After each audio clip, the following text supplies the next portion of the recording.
সম্প্রতি বিমান বাংলাদেশ এয়ারলাইন্সের একজন শীর্ষ কর্মকর্তা ও তার স্ত্রী দ্বারা একটি শিশু গৃহকর্মীকে পাশবিক নির্যাতনের ঘটনা সোশ্যাল মিডিয়ায় দেখলাম। এ ধরনের জুলুম ও রোধে করণীয় কি? খুবই দুর্ভাগ্যজনক এবং নির্মম একটি বাস্তবতা। আমরা যখন অ্যাবস্টেইন নিয়ে কথা বলছি তখন আমাদের দেশে এই ধরনের ঘটনা ঘটছে। যদিও অ্যাবস্টেইনের বিষয়টা সম্পূর্ণই ভিন্ন। শয়তানকে তুষ্ট করবার যে রিচুয়াল এর অংশ হিসাবে শয়তানি কর্মকাণ্ড গোটা পৃথিবীতে ছড়িয়ে দেওয়ার মেকানিজম আছে, সেটার পেছনের না বলা গল্প বা না জানা অজানা গল্প আপনার অ্যাবস্টেইনের এই সমস্ত নির্মমতার মধ্যে, এই সমস্ত প্রাসঙ্গিকতার মধ্যে আছে। অতএব সেটা সম্পূর্ণ ভিন্ন জিনিস।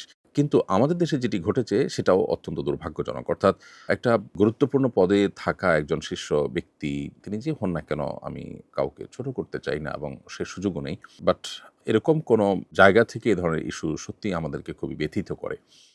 আমরা আশা করব প্রকৃত ঘটনা যথাযথ তদন্তের মধ্য দিয়ে বের হয়ে আসবে এবং ন্যায় বিচার প্রতিষ্ঠিত হওয়া উচিত। আমাদের বাসায় যারা কাজ করতে আসে তারা অসহায়, তারা অনেক সময় অনেক কিছু বুঝে না, অনেক কিছু না বোঝার ফলে তাদের প্রতি আমাদের অসন্তোষ তৈরি হয়। কিন্তু দিন শেষে এটা যেন জুলুমের পর্যায়ে না যায়। আমার কারোর সাথে ভালো বনিবনা হচ্ছে না বা সেট হচ্ছে না, আমি তাকে বাদ দিয়ে দিব, কিন্তু তাকে রেখে জুলুম করতে পারি না। আমরা অনেকেই আছি যারা বাহিরে অনেক মানুষের কাছে ভালো, কিন্তু এই সমস্ত অধীনস্থ মানুষদের কাছে আমরা ভালো নই, অর্থাৎ তাদের প্রতি আমরা নানাভাবে জুলুম করছি, তাদের হক নষ্ট করছি। এটি অত্যন্ত গর্হিত বিষয়। বাংলাদেশে প্রচলিত আইনের দুর্বলতা, আইনের শাসনের অভাব, আইনের প্রয়োগের ত্রুটি, এগুলোর কারণে এই ধরনের ঘটনা আমরা একের পর এক দেখছি। আসলে প্রতিটি ঘটনাই আমাদেরকে বার্তা দেয় যে ইসলামই সমাধান। অন্য কোনো পদ্ধতিতে আসলে আমরা সমাধান পাবো না। পশ্চিমারা ইসলাম ছেড়ে দিয়ে ঝকঝকে তকতকে একটা দারুণ সভ্যতা তার দাঁড় করিয়ে দিয়েছে। অ্যাবস্টেইন দেখিয়ে দিয়েছে যে সেই সভ্যতার ভেতরের রূপটা কী। আর অ্যাবস্টেইনের দেখানো ছাড়াও আমরা জানি সেখানে মানুষকে আসলে মানসিক সুখে আছে। ঝকঝকে তকতকে লাইফের পেছনে যে গল্প, সেই গল্পটাতে অত্যন্ত নির্মম, অত্যন্ত করুণ। সেখানে আত্মহত্যার প্রবণতা বাড়ছে, ডিপ্রেশনের প্রবণতা বাড়ছে, নানান অশান্তি, অসুখের প্রবণতা বাড়ছে। এই সবগুলো মূলত আল্লাহ থেকে সরে যাওয়ার ফল এবং ফসল। আল্লাহর প্রতি বিশ্বাসী মানুষ যত কষ্টে থাকুক তিনি সুখে থাকেন, তিনি ভালো থাকেন। আল্লাহ তাআলা আমাদেরকে আবারও দ্বীনের পথে ফিরে আসার প্রেরণা এখান থেকে নেওয়ার তৌফিক দান করুন। সেই সাথে বাংলাদেশে যত রকমের শ্রমিক বাসার মধ্যে যারা কাজ করছেন, সে সমস্ত কাজের লোকজন, তাদের প্রতি যত রকম অবিচার হয়ে থাকে এগুলো বন্ধে সর্বোচ্চ শাস্তির আইন এবং সেটা প্রয়োগের সকল বাধা দূর করা, এটা অত্যন্ত প্রয়োজনীয় একটি উদ্যোগ।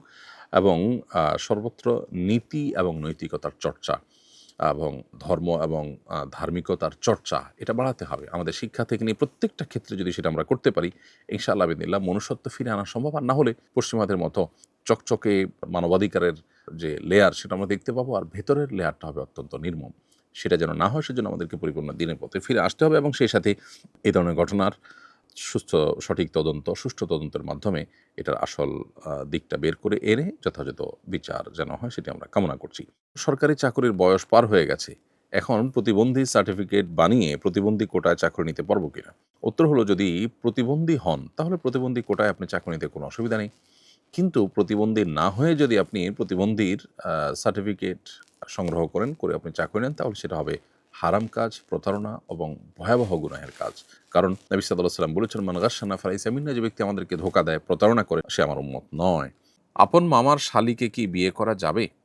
আপন মামার শালীকে বিয়ে করা এটা মৌলিকভাবে জায়েজ আছে, কারণ আপন মামার শালী তিনি মাহরাম নন। মামির বোনকে বিয়ে করা মৌলিকভাবে জায়েজ আছে ভাগনার জন্য, এটি নাজায়েজ নয়, কারণ তিনি তার রক্ত সম্পর্কে এমন কেউ নন যিনি মাহরাম। আমার মায়ের বয়স ৫০, আমার বাবা মানসিক ভারসাম্যহীন। এখনও কি মার নফল রোজা রাখার জন্য বাবার অনুমতির প্রয়োজন আছে? তার কাছে অনুমতি চাইলে তিনি দেবেন না। আপনার বাবা আপনার কথা অনুযায়ী যদি মানসিক ভারসাম্যহীনই হয়ে থাকেন, তাহলে আপনার মা নফল রোজা রাখার জন্য আপনার বাবার অনুমতি নেওয়ার প্রয়োজন নেই। তবে মনে রাখতে হবে আপনার একটা মৌলিক কথা, সেটি হলো স্ত্রীর কাছে স্বামী যদি কখনো ডিমান্ড করে স্ত্রী নফল রোজা রাখার পর, তাহলে সেক্ষেত্রে রোজা ভেঙে হলেও স্বামীর সে ডিমান্ড পূরণ তাকে করতে হবে। কারণ এই বিষয়টি মূলত একটি সমাজের স্থিতিশীলতা, সুস্থতা এবং স্বাভাবিকত্বের জন্য দেওয়া।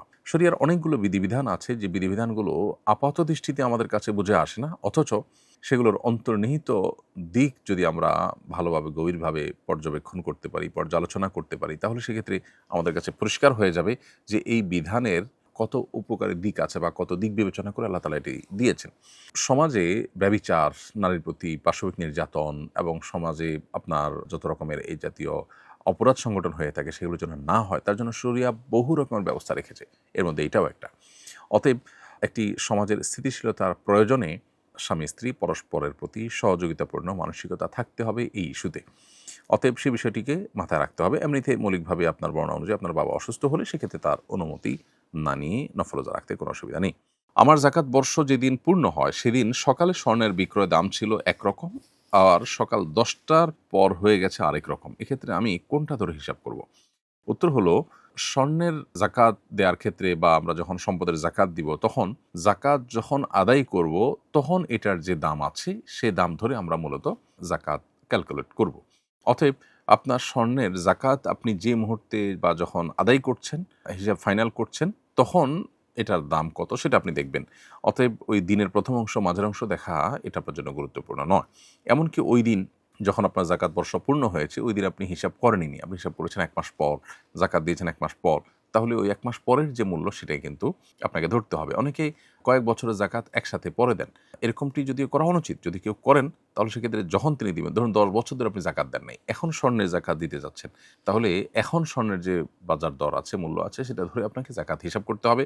ওই জাকাত বর্ষ পূর্ণ হয়েছে 10 বছর আগে তখনকার হিসাব নয়। অতএব এখান থেকে আশা করি আপনার বিষয়টি ক্লিয়ার হয়েছে।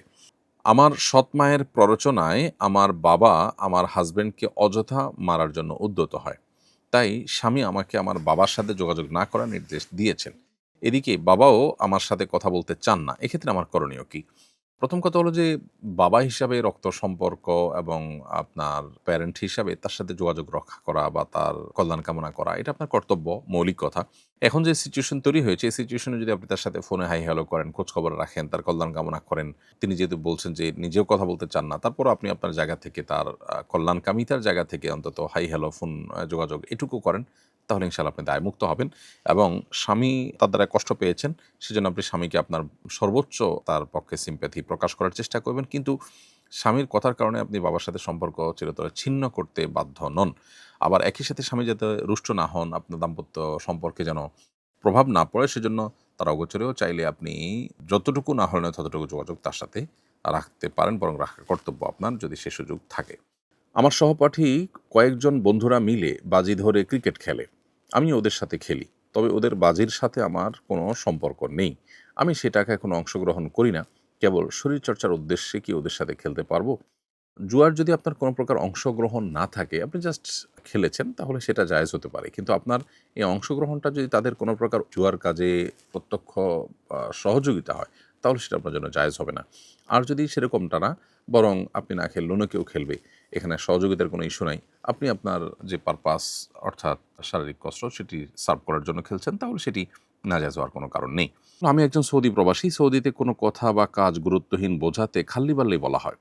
এক কফিল আমাকে গাড়ির ব্যাপারে এক প্রস্তাব দিলে আমি বলি আমার ফ্যামিলি খাল্লি-বাল্লি।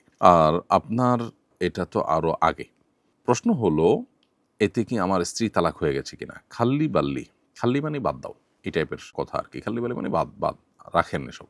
তো আপনি যদি ফ্যামিলি খাল্লি-বাল্লি বা ফ্যামিলি রাখেন আপনি এই টাইপের কথা বলেন, তাহলে এর কারণে তালাক হওয়ার কোনো কারণ নেই। এটার কারণে আপনার স্ত্রী তালাক হবে না।